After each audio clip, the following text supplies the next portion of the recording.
এই ফরজ বিধানটি আমাদের সমাজে নানা কারণে অবহেলিত, বিস্তৃত এবং এই ফরজ বিধান সম্পর্কে আমাদের সমাজে জানাশোনা একেবারেই কম। পর্দার এই বিধানটি আল্লাহ রাব্বুল আলামিনের পক্ষ থেকে দেওয়া এমন এক ফরজ বিধান, যেই ফরজ বিধান আল্লাহ রাব্বুল আলামিন আমাদেরকে দিয়েছেন, এটির ব্যত্যয় করলে, ব্যতিক্রম করলে, এটি অমান্য করলে, আল্লাহর এই ফরজ বিধানকে লঙ্ঘন করলে আখিরাতে তার শাস্তি তো পরে, দুনিয়াতে তার নগদ শাস্তি, নগদ ক্ষতি, ব্যাপক এর জন্য ফাসাদ এবং সামাজিক বিশৃঙ্খলা ব্যত্যয় ঘটবে।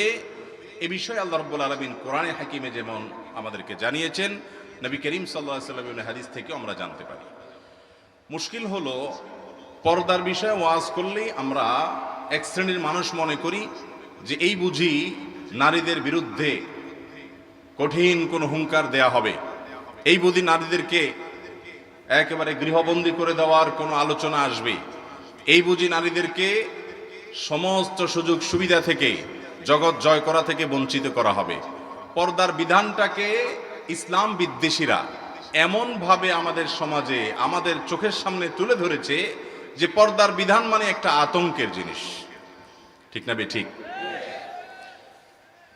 আমাকে মাহফিল কর্তৃপক্ষ আমার অফিসে যোগাযোগ করে জানিয়েছেন এই বিষয়ে তারা কথা শুনতে চান। আর কর্তৃপক্ষ পুরুষ বলাই বাহুল্য, কিন্তু আশ্চর্যের বিষয় হলো, আজ আসার আগ দিয়ে আমার অফিস থেকে আমাকে বলা হলো যে আজকে যেখানে মাহফিল সেখানকার কর্তৃপক্ষ তারা পর্দার বিষয়ে কথা বলতে বলেছেন, ঠিক আছে, কিন্তু ওই এলাকার একজন মহিলা আমাদের অফিসে ফোন করেছেন। আজকে ফোন করে বললেন যে হুজুরকে বলবেন যে শুধু মহিলাদের পর্দার কথা না বলে পুরুষদের পর্দার কথাও যেন একটু বলে। আমি তখন চিন্তা করলাম, পর্দার এই ফরজ বিধানটা আল্লাহ তাআলা আমাদেরকে দিয়েছেন। আল্লাহর কোন বিধান দিলে, আল্লাহর কোন নির্দেশ আমাদের প্রতি জারি করলে আল্লাহর কোন লাভ আছে তাতে? আল্লাহর কোন লাভ আছে?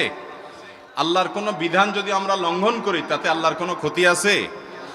আল্লাহ তাআলা যত নির্দেশ করেছেন সেটা আমাদের কল্যাণেই করেছেন, যেগুলো নিষেধ করেছেন সেগুলো আমাদের কল্যাণেই নিষেধ করেছেন। এখন পর্দার বিষয় আসলে আমরা কেন এই ঠেলাঠেলিটা করি? পর্দার বিষয় আসলে আমরা মনে করি যে এটা শুধুমাত্র মহিলাদের ইস্যু। অনেক পুরুষরা আছে যে এই ইস্যুতে খুব বেশি ইন্টারেস্ট পায়, এই বিষয় আসলে খুব বেশি মজা পায়, যে ঠিক আছে এবার মহিলাদের এক হাত নেওয়া হবে, তাদেরকে সাইজ করা হবে। আবার একই বিষয় আলোচনা করা হলে আমরা অনেক সময় এর বিপরীতটাও মনে করি, অর্থাৎ মহিলারা যেমন এই যে ফোন করে বলে যে হুজুর পুরুষদেরকেও আপনি পর্দার বিষয়ে কথা বলবেন। আসলে পর্দা সম্পর্কে আমাদের সমাজে ধারণা অনেকখানি খণ্ডিত, পরিষ্কার ধারণা আমাদের সমাজে অনেকের কাছেই নাই। পর্দার যে বিধান, এটি মহিলাদের জন্য যেমন প্রযোজ্য, পুরুষদের জন্য প্রযোজ্য। মহিলারা তাদের সৌন্দর্যকে আবৃত রাখবেন, সুনির্দিষ্ট কিছু লোক, কিছু পুরুষ ছাড়া অন্যান্য পুরুষদের সামনে তাদের নিজেদের সৌন্দর্যকে তারা আবৃত রাখবেন, ঢেকে রাখবেন, প্রকাশ করবেন না। এটা হলো মেয়েদের পর্দা। আর পুরুষদের পর্দা হলো তারা তাদের চোখ এবং দৃষ্টিকে হেফাজতে রাখবে, অপাত্রে দৃষ্টিপাত করবে। এই একই পর্দা আবার মেয়েদের জন্যও আছে। আল্লাহ তাআলা কোরআনে বলেছেন, কুল্লিল মুমিনিনা ইয়াগুদ্দু মিন আবসারিহিম ওয়া ইয়াহফাযু ফুরুজাহুম।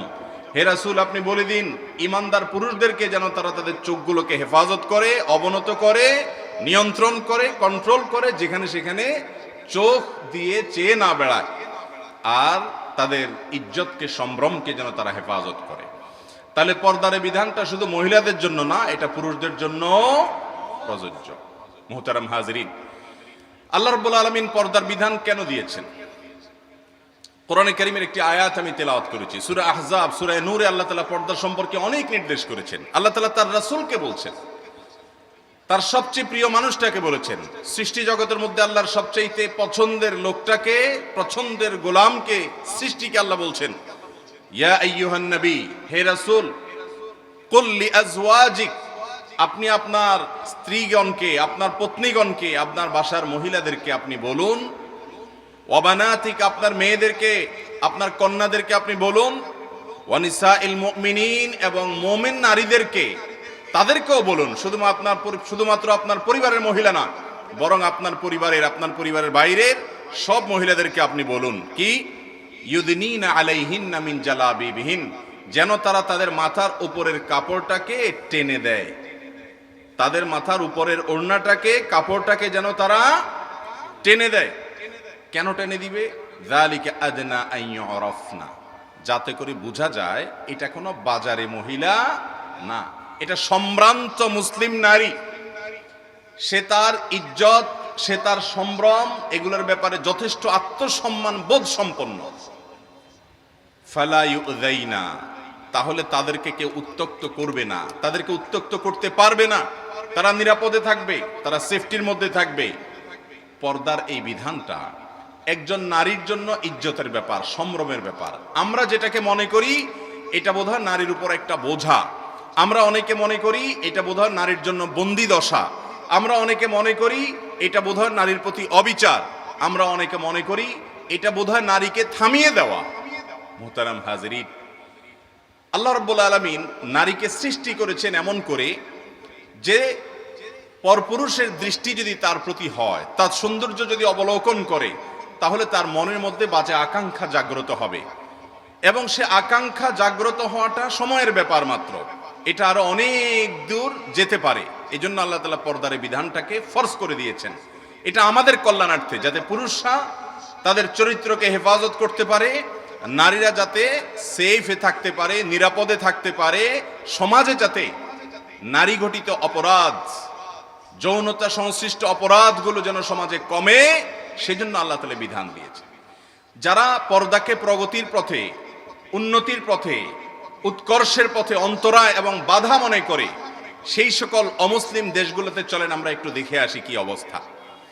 দুনিয়ার যত অমুসলিম প্রধান দেশ আছে, বিশেষ করে আমরা যাদেরকে আইডল মনে করি, যাদেরকে আমরা আমাদের আদর্শ মনে করি, আমরা যাদেরকে মনে করি যে এদের দিকে তাকিয়ে তাকিয়ে চলতে পারলে আমরা উন্নতির শিখরে পৌঁছতে পারবো, যাদেরকে আমরা উন্নত বলি এক কথায়, সেই উন্নত, সেই তথাকথিত শিক্ষিত সভ্য সমাজগুলোর দিকে তাকান, ইউরোপ আমেরিকার দিকে তাকান, সেখানে মানুষ আমাদের তুলনায় অনেক বেশি জাগতিক দৃষ্টিকোণ থেকে শিক্ষিত, তারা অনেক দিক থেকে আমাদের চাইতে আসলেও ভালো, তাদের সামাজিক অনেক সৌন্দর্য আছে যেগুলো আমাদের নাই।